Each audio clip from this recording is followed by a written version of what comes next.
Estimados amigos, de nuevo os ofrezco una sencilla reflexión, en este caso sobre el diálogo y la comunicación.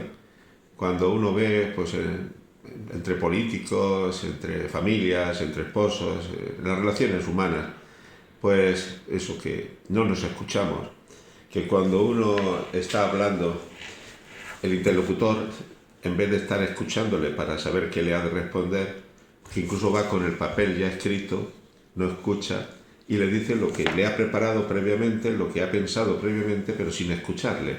Eso no es diálogo, eso es ir con la lección aprendida, porque lo que está haciendo es oír, pero no está escuchando. Os ofrezco, va dirigido principalmente a los padres de los niños, en este caso de mi parroquia, pero lo ofrezco a todo el que me quiera escuchar. Mira, diálogo es una palabra, pues, compuesta, diálogo.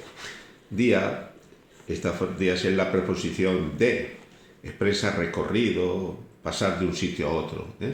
Y logo, el verbo legei, como reunión, participación, es decir, diálogo es salir de mí para encontrarme contigo. Lo que llevo en mi corazón, que expreso a través de mi palabra, llega a tus oídos y pasa a tu corazón, y viceversa. Lo que tú quieres decirme sale de tu corazón, pasa por tu boca y llega a mis oídos y llega a mi corazón. Entonces hay esa relación, ese diálogo. El diálogo como punto de entendimiento y comunicación, de paz y de hermandad. Ser dialogantes es hacer camino hacia la madurez, hacia una más completa humanización que nos capacita para vivir la vida como constante búsqueda de aceptación, comprensión y entendimiento con los demás, con uno mismo y con los acontecimientos que nos han tocado vivir. Es en el diálogo con los demás y con nosotros mismos donde descubrimos las razones para la propia superación, el esfuerzo y el sentido de la propia vida. Mirad, sin los otros no es posible la propia realización. Para ello el diálogo es el medio. El ser humano es moral y se humaniza en la medida en que avanza en comunicación y amistad con los otros. El hombre sin el otro no es hombre. Sin el tú, el yo queda anulado en sus posibilidades. Por eso es tan importante que recuperemos la relación y el encuentro en este mundo dialógico presidido por la comunicación, la flexibilidad y la generosidad. Pero mira, para que haya diálogo tienen que darse unas condiciones. Es necesario para el diálogo crear un clima propicio, acogedor, de respeto por el otro. Una disposición de ánimo abierto. El deseo de escuchar es condición indispensable, pues es incapaz del diálogo tanto el que se cierra en sí mismo o el que solo quiere ser escuchado. Mirad, en el diálogo importan también las formas correctas, educadas, respetuosas. Mirad, estas formas lo dignifican, lo animan y le dan profundidad. En cambio, las formas rudas, las faltas de respeto y de tacto, vulgarizan el diálogo y lo dificultan. Saber atender bien y pensar más en lo que se escucha que en lo que yo debo decir. Exige reflexión, exige concentración. El diálogo es un aprendizaje. Uno no nace sabiendo dialogar. Tiene que tener una preparación paciente, progresiva. Es un aprendizaje que empieza en la propia casa. Alejar, quizá en el diálogo, el tono irónico, despectivo, agresivo. Solo la confianza y el respeto mutuo entre los interlocutores posibilitan el verdadero diálogo. El diálogo es un arte, una habilidad que hemos de saber aplicar tanto en las conversaciones espontáneas como en los encuentros preparados previamente. La tranquilidad, la paz, la serenidad del espíritu y el disponer de tiempo necesario y del lugar adecuado son también condiciones para un diálogo fecundo.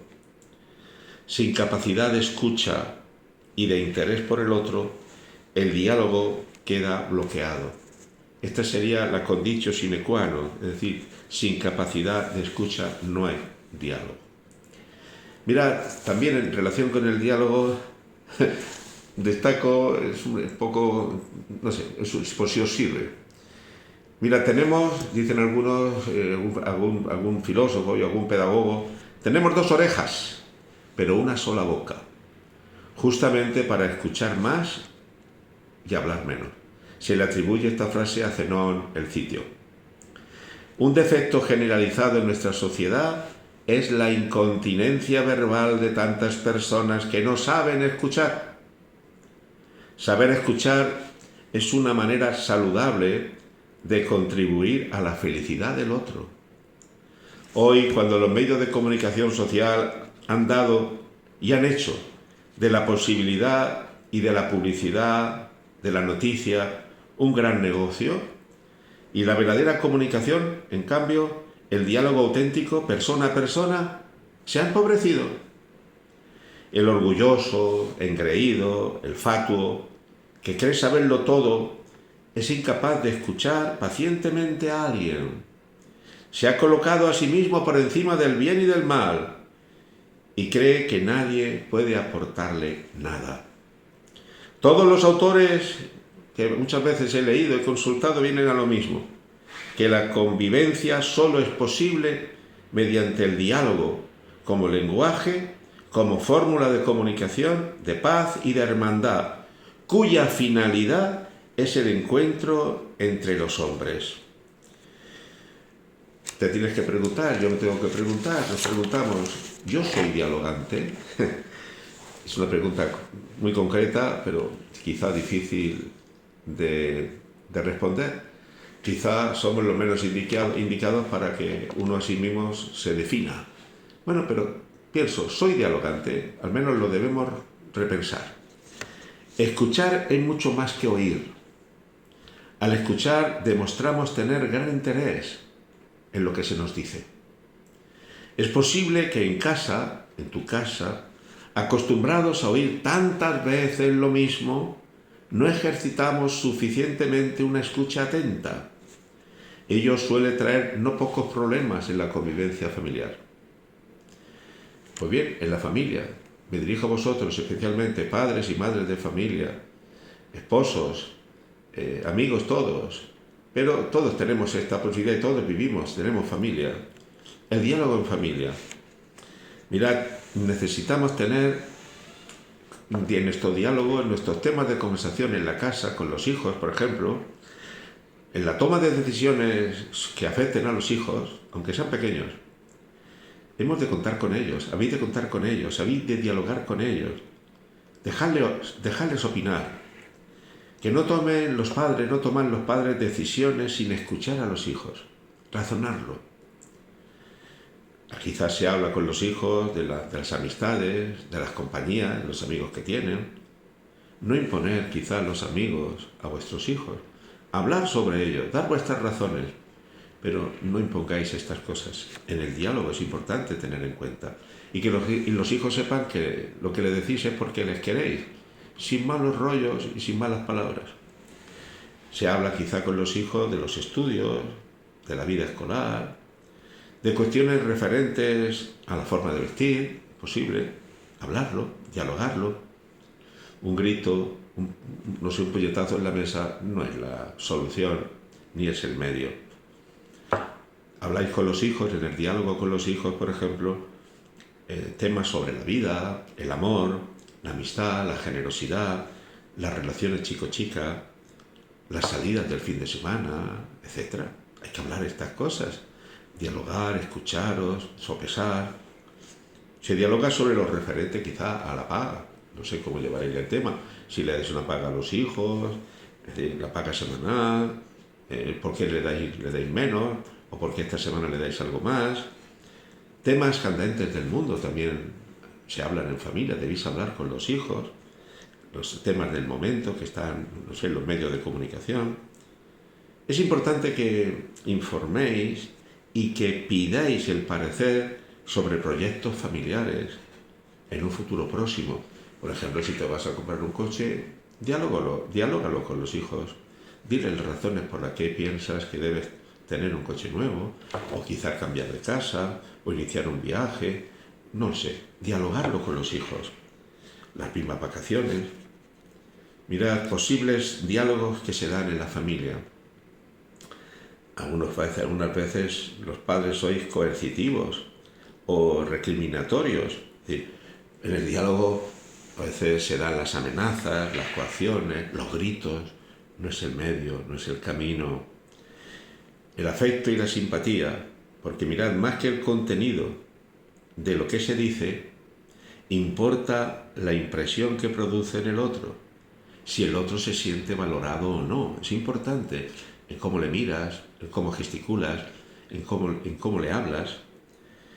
Cuidado con las posturas y los diálogos o tus palabras hipócritas. La tónica sería el fingimiento. Entonces el diálogo no es real, es un simulacro y eso es peligroso. Tampoco un diálogo de interrogatorio, en plan inquisitorial, con poco tacto. También entre esposo y esposa, entre los amigos. El diálogo no es autoritario. No convences al otro por la fuerza, no porque gritas más, tiene más argumentos. También llevar cuidado y mira, a ver, expresa el tema del diálogo de un modo espontáneo, a veces se da espontáneamente, que sea un diálogo natural, fluido, se habla, se escucha, se pregunta, se responde, dar tiempo, deja hablar, deja que te escuchen, escúchales, escuchaos mutuamente, y luego el diálogo ha de ser racional, reflexivo, pero cuidado, si es muy reflexivo, muy racional, pero es poco humano, poco afectivo, poco cercano, tampoco quizá es el medio adecuado en ese diálogo. Y luego, en el diálogo no seáis paternalistas, ni el esposo con la esposa o la esposa con el esposo, ni los padres con los hijos. No, respetar la libertad y la personalidad de vuestros hijos. Os ofrezco esta reflexión sencilla, que es lo que le ofrezco a las familias de mi parroquia, a los padres de los niños de iniciación cristiana, porque creo que es importante que estas cosas, siendo sencillas y que sin duda habéis oído muchas veces, y creo que las tenéis en cuenta, repasarlas, repensarlas, para interiorizarlas y al mismo tiempo llevarlas a la práctica. Gracias.